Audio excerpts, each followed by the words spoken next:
제가 전에 그 부목사로 섬기던 교회에서 어떤 한 분이 크게 어려움을 당했습니다. 갑자기 망해가지고 집에 그 살 돈이 떨어진 겁니다. 그 제가 주변에 있는 많은 사람들에게 도움을 요청을 했습니다. 저도 조금 돕고 그랬더니 많은 사람들이 동참을 해 주었습니다. 그런데 아무 감감무소식인 사람도 있었습니다. 어떤 사람은 11조를 내는데 일주일치 11조를 내시는 분이 있었습니다. 일주일마다 계속 11조를 냅니다. 왜 그러냐 했더니 이렇게 해야 계산이 정확하고, 그래서 하나님의 것을 혹시 도둑질하지 않기 위해서 그 계산 때문에 이렇게 일주일씩 한다 하는 말을 들었습니다. 그리고 일주일치 그 11조 금액도 상당했어요. 이분에게도 제가 도움을 요청했습니다. 그랬더니 목사님, 저는 그런 거는 안 합니다 라는 대답을 했습니다. 딱 잘라서 거절을 했어요. 물론 이분도 훌륭하죠. 11조 하나님의 돈 떼먹지 않기 위해서 철두철미하게 하는 것, 좋은 신앙인이죠. 그러나 제가 생각할 때 균형 있는 신앙인은 아니었습니다. 오늘 본문에 하나님 아버지 앞에서 정결하고 더러움이 없는 경건은 고아와 과부를 그 환난 중에 돌보고 그랬습니다. 어떤 사람이 경건한 사람이냐? 이 고아와 과부는 그 당시 사회적 약자죠. 가장 힘없고 가난하고 소외된 사람의 대표자. 이런 사람들을 잘 돌보는 그 자가 바로 경건한 자다. 성경은 어떤 사람을 경건한 자라고 하느냐면은 이 사회적 약자들, 어려움 당한 사람들, 고독한 사람들, 이런 사람들을 잘 돌보는 것이 가장 경건한 사람이다, 그렇게 말을 합니다. 우리가 일반적으로 생각하는 그 경건한 사람의 이미지와는 조금 다르죠. 우리는 어떤 사람을 경건하다라고 하죠? 우선은 이 세상적인 냄새가 전혀 안 나는 사람이라고 볼 수 있겠죠. 세상적인 티가 조금도 안 나는 사람, 그리고 기도를 많이 하는 사람, 장시간 하는 사람, 또 성경을 많이 묵상하는 사람, 툭 건드리기만 건드려도 성경이 줄줄줄 나오고, 그 사람 말을 들은 많은 사람들이 고개를 끄덕끄덕하는 일리가 있습니다. 그런 사람이 경건한 사람이죠. 또 어떤 경우가 있을까요? 남 험담하는 것 절대로 거기에 끼이지 않고 수다 떨지 않고 조용하면서 입가에 항상 미소가 있고 눈빛이 좀 선한 사람, 이런 사람을 우리가 경건하다 이렇게 보는데, 오늘 말씀은 그렇게 말씀하고 있지 않지요. 사회적 약자들, 고아와 과부를 잘 돌보는 사람들, 이 사람들을 가리켜서 경건하다. 더 구체적으로 이야기하면 이런 사회적 약자들에게 마음을 쓰고 또 시간을 투자하고 돈을 쓰는 사람, 이런 사람들이 경건하다. 근데 여러분, 자기 돈 아깝지 않은 사람이 어디 있겠습니까? 자기 자신을 위해서 돈 쓰는 것은 안 아깝습니다. 근데 남을 위해서 돈을 좀 써라. 그러면 왠지 모르게 자꾸 마음문이 닫히려 그래요. 게다가 이 사회적 약자들을 위해서 투자를 하라, 거의 사람들이 안 합니다. 고아와 과부를 위해서 좀 헌금하십시오. 왜 그러냐면은 이런 사람들을 도와봤자 사실 티가 안 나거든요. 누가 나와가지고 저 사람 얼마 헌금했습니다 발표해 주는 것도 아니고, 그리고 이 사람들을 도와봤자 돌아오는 게 없습니다. 뭐 이득이 없습니다. 그냥 밑 빠진 독에 물 붓는 식이 되는 거죠. 그러다 보니까 기피합니다. 여러분, 그래서 우리가 참 이 경건한 사람이 되기가 보통 힘든 것이 아닙니다. 근데 이런 면에서 볼 때 예수님은 참으로 경건한 사람이죠. 왜냐하면 예수님에게 붙어있는 별명이 하나 있습니다. 그게 뭐냐면 마태복음 11장 19절에 보면은 사람들이 예수 보고 뭐라 그랬냐면 저는 죄인의 친구다 그랬습니다. 죄인의 친구. 사람들이 오랫동안 예수님을 관찰하고 연구한 뒤에 붙여준 별명이 저분은 죄인의 친구다. 그러니까 예수님은 그 당시 사회에 그 손가락질 받는 하층 계급들, 그런 사람들을 주로 데리고 다니고 가르치고 함께 동거동락하면서 생활했기 때문에 남들이 다 저분은 그 죄인의 친구다, 그렇게 이야기를 했죠. 근데 여러분, 세상에 고아와 과부 이런 사람들밖에 없습니까? 정치인도 있고 종교 지도자들도 있고 또 사회적으로 명망 있는 사람들도 있고 사업가도 있고 재벌도 있고.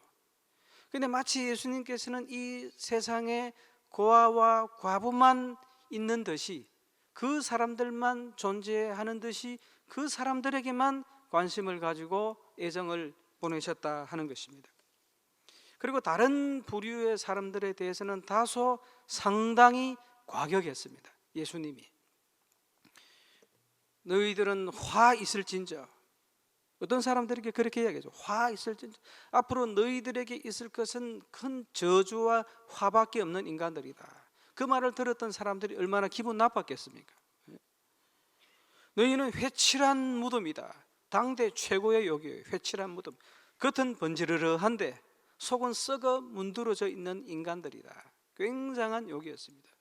어떤 사람들에게는 그런 욕을 막 날렸다고, 예수님께서. 너희들은 독사의 자식이다. 또 너희는 배나 지옥 자식을 더 만든다. 너희도 지옥 자식이지만 너희들의 숫자의 꽃배기만큼 너희들은 지옥 자식을 만들고 돌아다니는 인간들이다. 얼마나 그들이 기분 나빴겠습니까? 어떤 부류에게는 이렇게 막 저주를 쏘아붙이고, 어떤 인간들은 굉장히 예수님이 품고 사랑하시고. 여러분, 예수님이 왜 이렇게 편애를 하셨습니까? 여러분, 예수님은 모든 사람들을 위해서 십자가에 돌아가셨어요. 고아와 과부를 위해서도 죽으시고, 정치가와 재벌가, 사업가를 위해서도 죽으시고, 모든 사람들은 이 십자가가 필요한 죄인들입니다. 누구 한 사람 예외 없이 이 십자가를 믿어야지만이 구원을 받을 수 있는 죄인들이라고요. 그런데 예수님은 유독 사람을 대할 때는 예수님께서 싫어하는 사람, 좋아하는 사람 딱 구분이 되어 있었어요. 왜 예수님께서 이런 편애를 하셨을까요? 가늠하다가 현장에다 잡혀온 창기가 있었습니다. 이 사람에게 예수님이 뭐라고 했습니까? 죄인 아니라고는 말 안 했습니다. 죄인인데, 그러니까 다른 사람들로부터 이 여자를 막아줬어요. 그리고 다시는 죄 짓지 말라, 다시는 이런 짓을 하지 말라. 뭔가 그 속에는 연민이 있었다고요.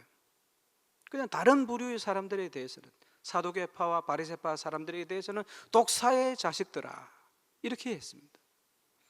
여러분, 예수님이 왜 이렇게 편애를 하셨겠습니까? 똑같이 십자가가 필요한 사람들인데, 그러나 그들에게 요청이 되는 회개의 수준과 정도는 다 달랐습니다. 왜 그랬을 거예요? 이것은 역사적으로 우리가 한번 답을 내어 보아야 됩니다. 예수님이 오시기 전에 이 이스라엘은 로마의 지배를 받았는데 그 전에는 그리스의 지배를 받았어요. 근데 이 그리스의 왕 중에 안티오쿠스 에피파네스 4세가 있었습니다. 이 사람이 이집트로 원정을 갔다가 돌아오는 길에 뭔가 뜻대로 잘 안 되어서 막 화를 폭발하는데, 그때 이 예루살렘 성전에다가 막 돼지 피를 뿌리고, 그 다음에 성전을 모독하고 성경을 무시하고 하나님 이름을 굉장히 더럽히면서 유대인들의 자존심을 완전히 짓밟았습니다. 헬라 신만 여기서 섬기고 안식일 금지, 할례하지 마라 그랬습니다. 이 유대인들이 더 이상 못 참겠다 해서 이제 무장봉기가 일어나게 되죠. 그래서 이 무장봉기를 하는데 누가 주도를 했느냐면, 그 당시에 제사장 마따디아라는 사람의 5 아들이 있었는데, 이 사람들이 이 무장투쟁을 합니다. 근데 마침내 성공을 거두었어요. 그래서 그리스군을 격파하고 다시 성전을 회복하고 제사를 회복을 했습니다. 이 날을 지키기 위해서 섬기는 날이 뭐냐면 수전절. 요한복음 10장에 보면은 수전절에 대한 기사가 나옵니다. 자, 그래서 독립을 했는데 한 독립 기간이 100년 정도 되었습니다. 100년 정도. 이 왕조 이름을 하스몬 왕조. 마따디아라는 사람의 그 조상 가문 중에 하스몬이라는 할아버지가 있었어요. 이 사람 이름을 따서 하스몬 왕조다 그렇게 했습니다. 100년간 이 독립을 했는데, 근데 이 하스몬 왕조 그 말기에 어떤 일이 있었냐 하면은 이 그 왕의 두 아들이 이 권력 다툼이 일어나게 되었습니다. 그 작은 아들이 왕이 되고 큰 아들이 그 제사장이 되었어요. 그 큰 아들 입장에서는 억울하지 않습니까? 그래서 이제 이 왕의 그 자리를 도로 찾기 위해서 제사장은 군대가 없기 때문에 저기 아라비아 사막 쪽에 있는 용병 부대 나바티안족이라고 하는 그 군대를 찾아갑니다. 나바티안이 어디냐면 오늘날로 말하자면 요르단, 우리하고 축구 시합 자주 하는 요르단입니다. 그래서 내가 나라를 되찾는 데 도와주면 내가 충성을 다하겠습니다. 그렇게 했어요. 근데 이제 이 동생인 왕인 입장에서 볼 때는 또 불안하지 않습니까? 그러니까 이 동생은 누구를 찾아가느냐면 그 유명한 로마의 폼페이우스 장군을 찾아갑니다. 찾아가서 이제 그 원군을 요청하죠. 은화 300달란트를 뇌물로 주고 요청을 합니다. 그래서 이제 그 두 부대가 예루살렘으로 집결하게 되는데, 이 로마 군대가 먼저 들어오니까 나바티안족이 무서워서 도망을 가버립니다. 그래서 그때부터는 이 예루살렘이 이 로마 정권이 들어서게 되는 계기가 되는 것입니다. 근데 이 그 폼페이우스가 이제 이 친로마 정권을 세우고 자기 고국으로 돌아가는데, 그게 이 예루살렘 치안 유지를 누구에게 세우느냐면은 헤롯에게 세웁니다. 그러니까 이 나라가 마지막에 완전히 엉망이죠. 두 아들이 권력 다툼으로. 옛날에 그 우리나라 고구려 말기의 연개 소문이 그 얼마나 그 아주 성격은 좀 이상하고 더러웠지만은 그러나 싸움은 잘하고 나라를 잘 지켰던 사람이죠. 근데 이 연개 소문의 두 아들 남성이가 당나라에 투항해서 당나라 군대를 끌어들이고, 또 한 왕 아들은 신라군에 투항해서 신라군을 끌어들여가지고 고구려를 망하는데 선봉장이 되었던 그런 일이 있었거든요. 그러니까 그런 일이 그대로 일어난 거예요. 그러다가 강대국에게 먹혀버린 것입니다. 그리고 이 폼페이우스가 이제 자기 나라를 돌아가면서 치안 유지를 헤롯에게 맡겼어요. 자기 친구입니다. 근데 이 헤롯이 누구냐? 유대인이 아닙니다. 에돔 사람, 이두메 사람입니다. 이 이두메 사람들이 누구냐? 원래 그 야곱의 형 에서의 후손들입니다. 에돔 족속들. 이스라엘하고 한 핏줄이지만 그러나 이스라엘 사람들은 이 에돔 족속을 자기 민족으로 인정을 안 했죠. 이방인 취급을 하니까 원한이 많았습니다. 과거에 남유다를 바벨론이 공격했을 때 끝까지 그 길잡이 역할을 해서 유다를 망하도록 하고, 그리고 도망가는 그 유다 백성들을 잡아서 끝까지 구두로와 시돈, 레바논까지 쫓아가서 잡아서 인신매매를 했던 족속이 바로 이 이두메족인데, 이 헤롯이 이 이두메 족속 사람입니다. 근데 헤롯이 이제 딱 그 정권을 잡게 되었는데, 이제 이 헤롯이 그 치안 유지를 위해서 이렇게 잡았는데, 그러네 마침 이 그 고양이 앞에 생선을 맡긴 계기죠. 이 밤에 헤롯이 그 하스몬 왕조의 마지막 왕 아리스토블로를 밤에 암살하고 자기가 나중에 왕이 됩니다.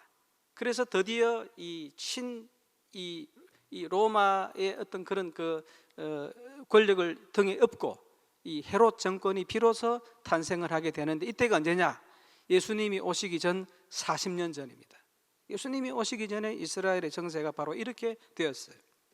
자, 이 헤롯이 이제 그 정치를 하는데 누구와 정치적 파트너로 삼을까 하다가 사두개파를 삼습니다. 사두개파들이 누구냐면 오늘날로 치면은 목사들, 제사장들입니다. 그 당시에 성전이 없었기 때문에 성전을 지어주죠. 성전을 지어주니까 이 제사가 회복되고 예배가 부활되니까 이 제사장들은 이제 굉장히 행복해지는 겁니다. 여러분, 이스라엘은 이 유대인들의 인구가 얼마냐면 그 당시 한 50만 명이 되었습니다. 예루살렘 지역이 50만 명, 그 다음에 해외에 나가 있는 해외 동포들, 디아스포라 유대인들까지 합치면 200만 명, 지중해 근방의 그리스, 로마, 또 애굽, 그 다음에 아시아 쪽을 합치면 한 200만 명이 되는 사람들이었습니다. 근데 이스라엘은 1년에 7절기가 있거든요. 그럼 약 2달에 한 번씩은 해외에 나가 있는 동포들이 제사를 드리러 고국으로 돌아와야 되거든요. 여러분, 그러니까 얼마나 이 많은 제사가 있었다는 그런 뜻입니까? 근데 외국에서 올 때 양을 끌고 와야 되는데 너무 거리가 머니까 거기다 직접 사는 겁니다. 예루살렘 성전 안에서. 그래서 사도계파 사람들은 양 매매업을 했습니다. 근데 멀리서 오기 때문에 숙박업 굉장히 잘 됐겠지요. 그래서 그 당시에 사도계파 제사장들이 어마어마한 막대한 부를 축적하게 되었습니다. 게다가 성전에 들어올 때는 반드시 성전세를 받았거든요. 반세겔씩 남자들에 한해서. 그런데 외국에서 오는 사람들이 전부 다 헬라 동전을 가지고 오는 것입니다. 헬라 동전에는 로마 황자의 신상이 그려져 있습니다. 이건 거룩한 하나님의 성전에 바칠 수 없기 때문에 두로 동전으로 바꿉니다. 이 두로 동전에는 황제 신상이 없기 때문에 이 헬라 동전을 두로로 바꾸면서 어마어마한 환차익을 남겼는데 이 외환은행을 누가 장악했느냐? 바로 사도계파들이 장악했습니다. 그 당시에 제사장들이 장악을 했어요. 그러니까 여러분 그러니까 엄청난 부를 축적하는 것이죠. 마태복음에 보면은 복음서에 보면 예수님께서 성전을 정화한 사건이 있지 않습니까? 노건으로 채찍을 만들어서 휘두르면서 내 집은 기도하는 집이다. 너희들이 강도의 구려를 만들었구나. 할 때 거기 보면은 돈 바꾸는 자가 있습니다. 그들이 누구냐? 바로 이 외환은행 직원들이죠. 사도계파들입니다. 그래서 이 당시 사도계파들은 이런 막대한 부를 축적하면서 신흥성전 재벌이 됩니다. 신흥성전 귀족, 템플 아리스토클레츠, 이 완전 귀족이 됩니다. 그러면서 그 당시에 있는 백성들은 등골이 더 빠지도록 했습니다. 유대인들은 여러분 성전을 중심으로 신앙생활을 하는 것이거든요. 근데 이런 제사장들이 딱 자리를 잡고 있으니까 이 성전에 들어가서 예배 드릴 때마다 등골이 안 휠 수가 없습니다. 여러분 그러니까 예수님께서 이런 사도계파들을 바라볼 때 그때 감정이 어떻겠습니까? 이 화 있을진저 너희들에게 앞으로 남은 것은 저주와 화밖에 없다 이놈들아 하고 욕을 했던 것이죠. 그리고 그 가난한 그 민중들은 예수님이 그렇게 품고 그러니까 편애하실 수밖에 없었어요. 여러분 그 당시 지도자들 중에 또 바리새파 사람들도 있었거든요. 이 바리새파들은 본래 하시딤의 후예다 그래가지고 싸우는 전사들의 후예들입니다. 본래 싸움 잘하는 사람들이었어요. 굉장히 과격했습니다. 반로마적 성향을 가지고 있었고 로마를 향해서 유대 독립을 위해서 계속 전투를 벌였던. 그런데 가만히 보니까 계속 전투에도 지거든요. 그러면서 그들이 생각을 했습니다. 이왕 나라는 로마에게 넘어갔고 그러나 우리가 가장 소중하게 생각하는 회당은 보존해야 되겠다. 이미 나라는 넘어갔지만 그러나 이 로마가 우리의 바리새파 체제를 건드리지만 않고 그리고 우리 야훼 신앙을 반대만 하지 않는다면 우리도 그냥 로마의 질서를 인정해 주자. 그러면서 받아주었던 온건 하시딤들이었어요. 이 온건 하시딤들이 누구였느냐? 성경에 나타나는 바로 예수님과 함께 싸웠던 그 바리새파 사람들이었습니다. 근데 이 사람들이 왜 안 되느냐? 이 사람들이 구원관이 굉장히 잘못됐습니다. 어떤 구원관이냐? 나중에 사람이 죽으면 어떻게 하나님의 천국과 지옥을 판별하느냐? 이 율법을 많이 지켜가지고 저울이 쭉 내려가면 이 사람들은 천국행, 쭉 올라가는 이 사람들은 지옥행, 그렇게 만든다는 거죠. 이 사람들은 말하자면 행위구원론, 누가 많이 선을 행했느냐에 따라서 하나님이 구원을 결정하는데, 근데 가만히 더 들여다보면 이 사람들은 행위구원이라기보다는 지식구원론, 엘리트 구원론에 가깝습니다. 왜냐하면 여러분 율법을 잘 지키기 위해서는 글을 읽을 줄 알아야 되잖아요. 문자 해독력이 있어야 되잖아요. 근데 그 당시에 그럴 만한 사람들이 거의 없었습니다.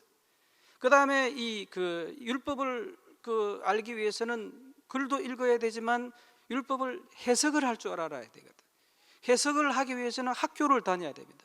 근데 그 당시 사람들은 하루 벌어서 하루 먹고 살기 바쁜 사람들인데 언제 학교를 다닐 수 있겠습니까? 즉 말하자면 이 바리새파 사람들의 그 구원론은 어떻게 보면 비바리새파 사람들, 그 당시에 유대 인구 중에 약 한 4,000명 정도 극소수의 사람만 바리새파 사람들이었는데 비바리새파 사람들, 일반 민중들은 구원받을 가능성이 거의 제로에 가깝다, 그렇게 주장했던 것과 같다는 것이죠.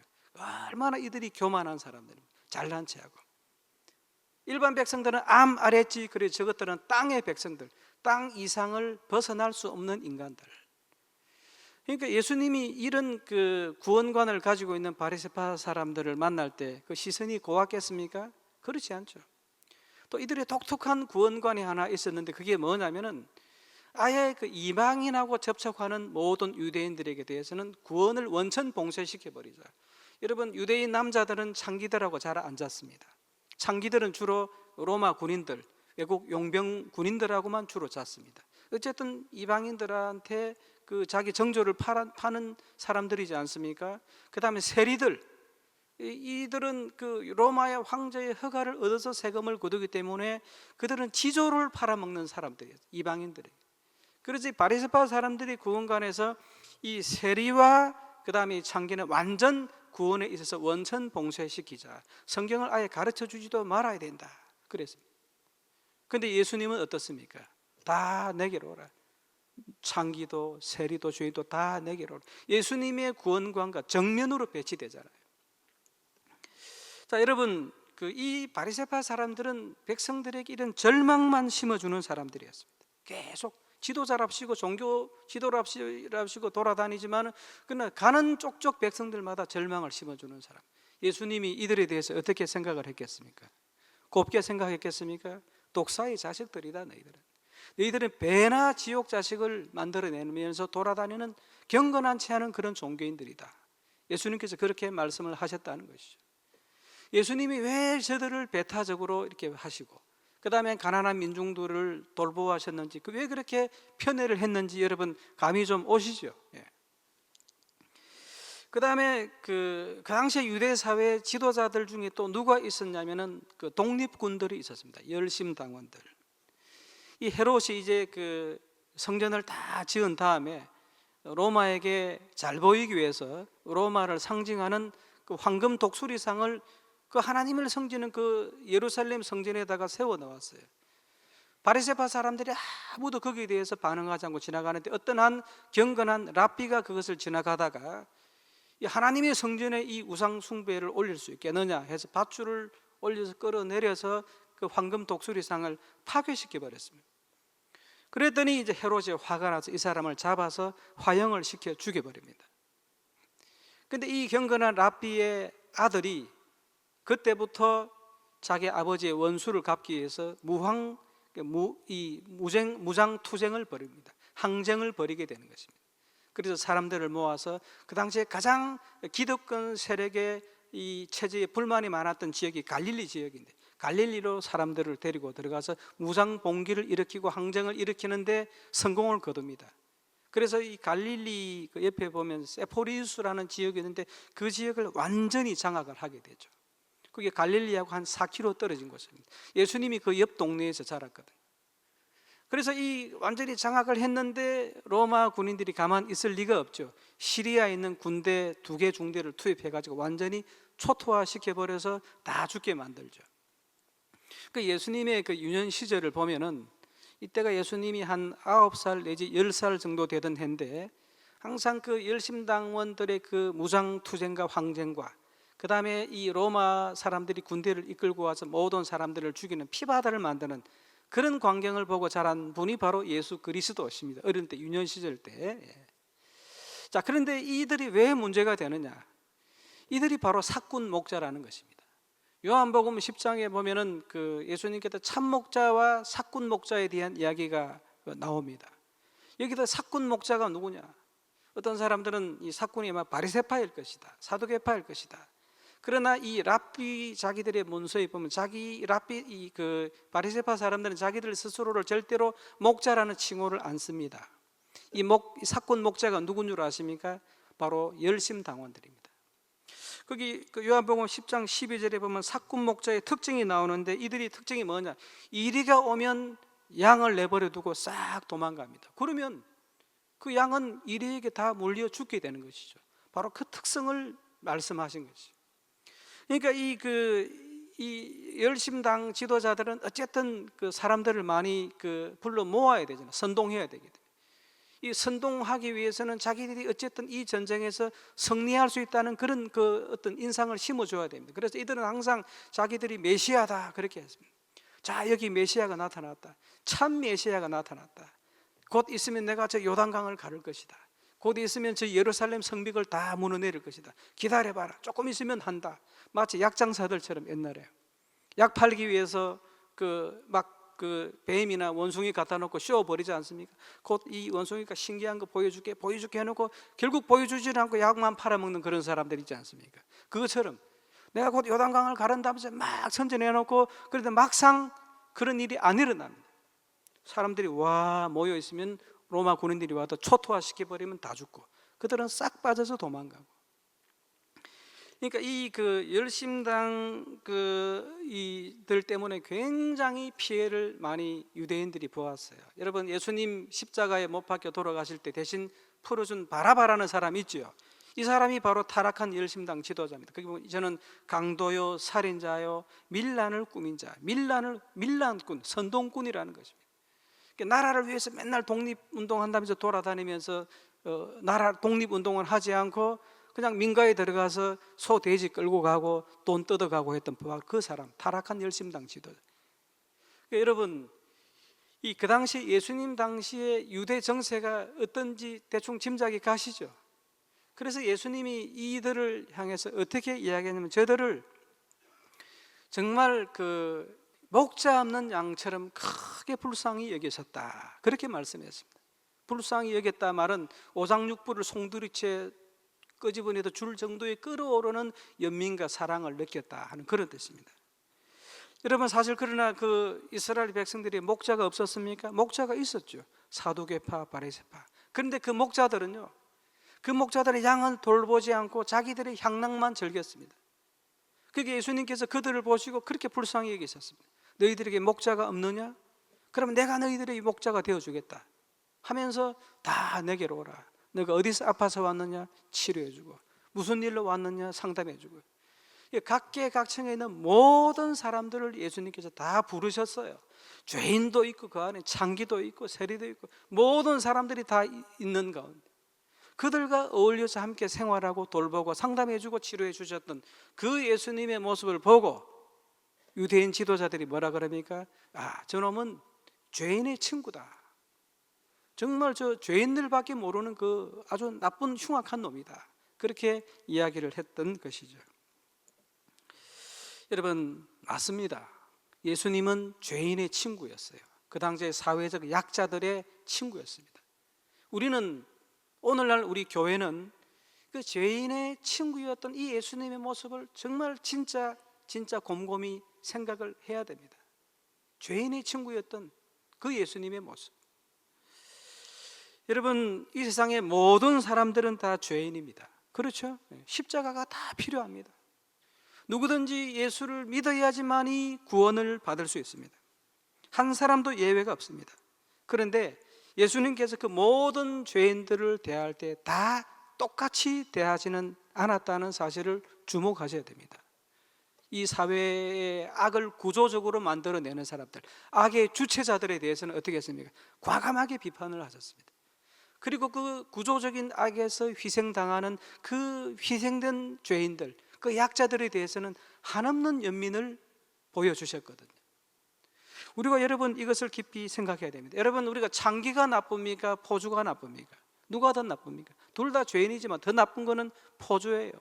빚 못 갚는 여자들 잡아다가 가두고 착취하고 때리고 그 죄를 구조적으로 만들어내는 주체 세력들 아닙니까? 근데 창기도 물론 죄인이죠.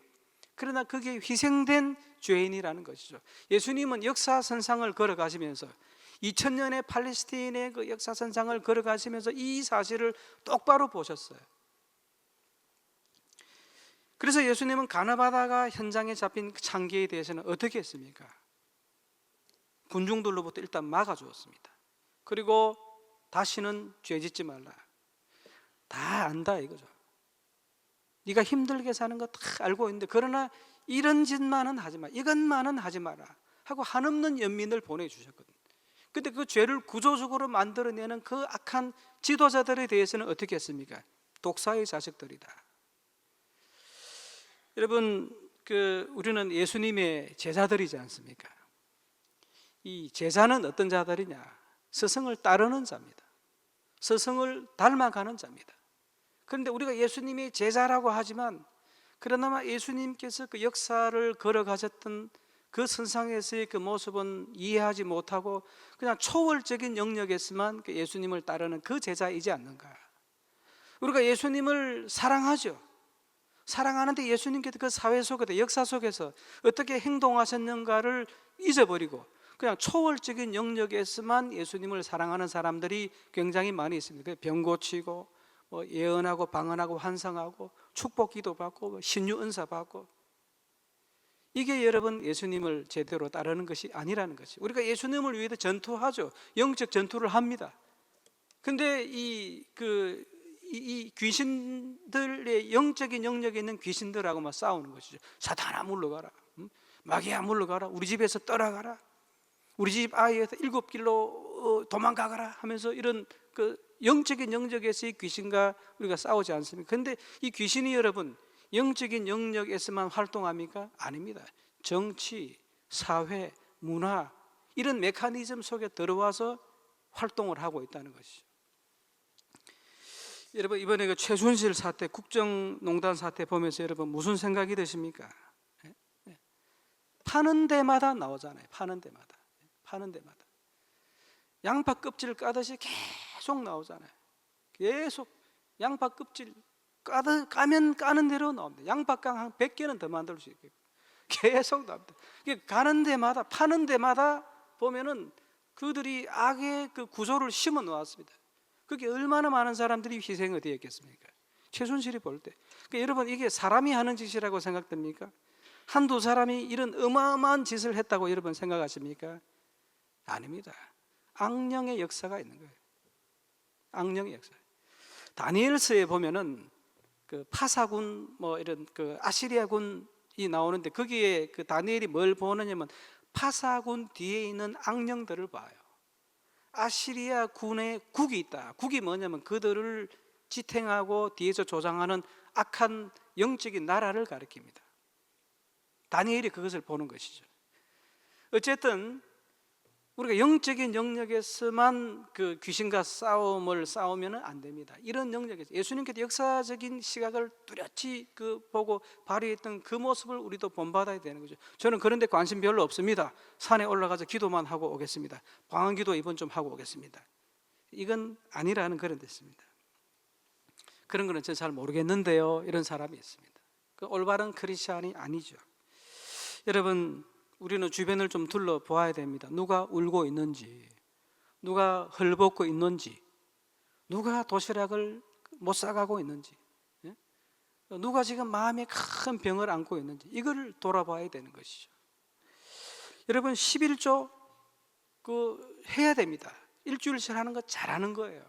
그러나 그 11조를 하는 것만큼 예수님께서는 가난하고 소외된 이 땅에 있는 사람들을 돌아보기를 원하는 것입니다. 그래서 예수님께서는 지나가는 소자에게 냉수한 그릇 준 것도 결코 그가 상을 잃지 않겠고, 그리고 그것을 누구에게 준 것으로 규정한다 그랬습니까? 나에게 준 것으로 규정한다, 그렇게 이야기했습니다.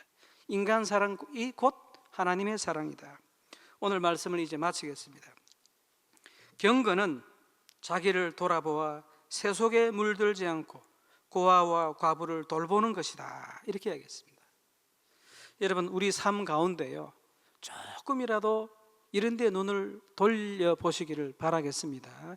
나도 도움을 받아야 되는 사람인데요, 그러면 할 말이 없어요. 그거 할 필요가 없습니다. 그 사람은 도움만 받아야 돼요.